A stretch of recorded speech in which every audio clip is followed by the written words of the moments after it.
bây giờ mình yang mơ khờ ngờ xuân ngờ ya chúc mơ thứ đời nơ mang ly anh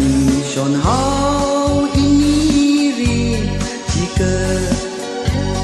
ngờ vi vang cô in kết thế ở trên bục thô ngờ vi vang cô nơ chan han lấy chi mây nơ nhìn ai mà lại rơ nơ mi tiếc ngờ yam mây nơ tùy ngờ si ta ina si sang ta cô khờ cơ suy ra tùy ngờ si mà lại hậu nơ vơ mơ phơ ninh u lấy cái si vơ ina chót cơ bầm nơ uy vang cô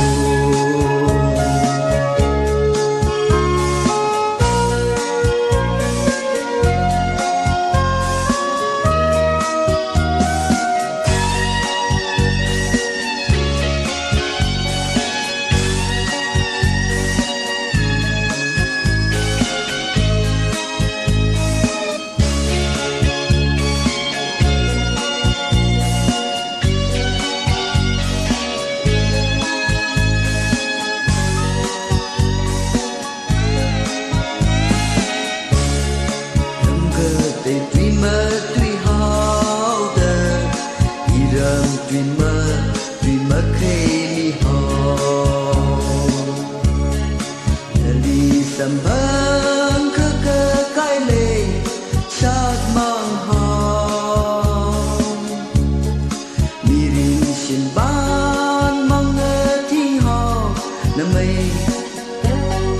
y cơ cho lấy sát ninh rin mơ ôm cây sông khờ rớt chan mà nơ chan han lấy chi mây nơ nhìn ai mà lại rơ nơ mi tiếc ngờ yam mây nơ nhớ tùy ngờ si xa ina si sang xa cô khờ cơ suy được tùy ngờ si mà lại hồng nơ vơ mơ phơ ninh u lấy cái si